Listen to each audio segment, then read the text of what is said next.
Tout de suite, place à l'hebdo africain, notre rendez-vous hebdomadaire en partenariat avec le Timbuktu Institute. Chaque semaine, nous recevons des experts sur les questions stratégiques pour le continent africain.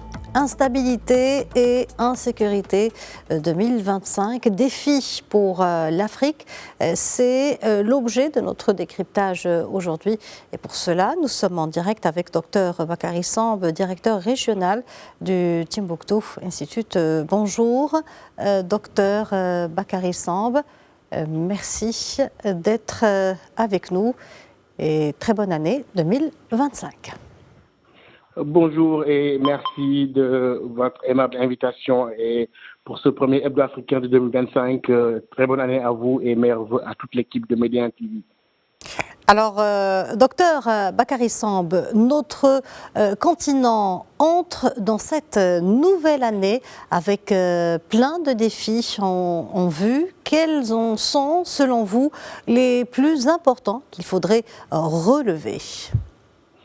Oui, je crois que les défis sont énormes aujourd'hui. Si on prend la situation générale du continent, d'abord des défis en termes d'instabilité. On a connu beaucoup de coups d'État, de problèmes institutionnels, des problèmes électoraux qui vont aussi se poser en Afrique centrale, mais aussi en Afrique de l'Ouest.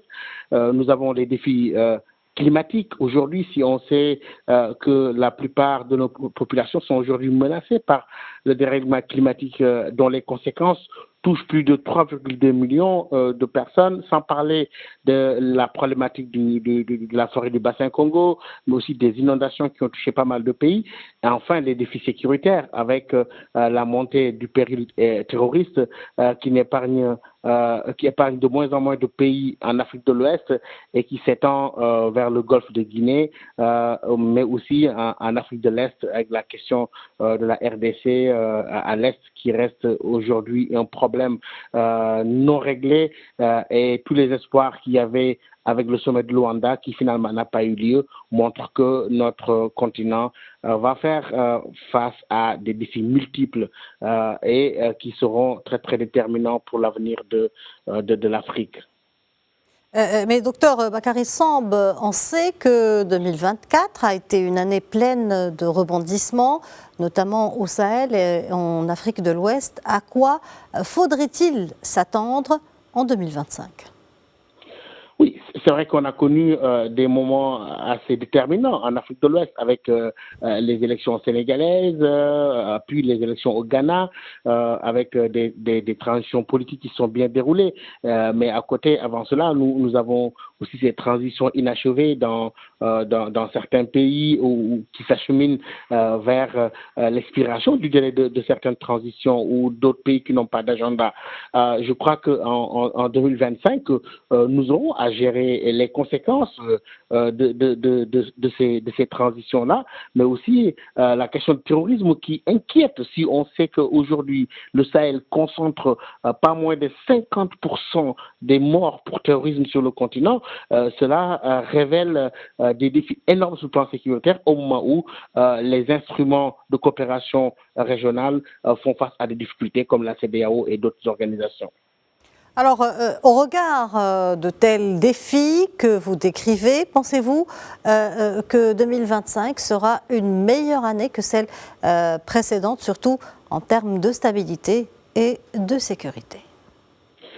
Oui, il sera difficile de trancher, mais je pense qu'il y a des perspectives quand même de l'espoir, notamment des discussions issues de la COP29, mais aussi la volonté que l'on voit sur la question de l'intégration en Afrique de l'Ouest, malgré les problèmes entre la CEDEAO et les pays de l'AES, on voit que les pays quand même tiennent à l'intégration africaine, à l'intégration ouest-africaine, mais aussi il y a une synergie d'action au niveau de l'Union africaine, mais je crois qu'il sera très très difficile de dire que 2025 sera meilleur, sauf si les pays se mettent dans une volonté politique concertée de relever ces défis-là, mais aussi le rapport déterminant avec leurs partenaires internationaux, sans compter quand même en termes de prospective cette jeunesse africaine de plus en plus impatiente face à des défis aussi qui la concernent, mais qui est en quête de sens et de chance dans un monde de plus en plus bouleversé avec des incertitudes au plan international. Docteur Bakary Samb, je vous remercie pour cet éclairage. Merci d'avoir répondu à nos questions. Et je rappelle que vous êtes directeur régional du Timbuktu Institute. Merci de votre invitation. Voilà, c'est ainsi que s'achève cette édition. Merci de l'avoir suivi. Bonne suite de programmes sur nos antennes.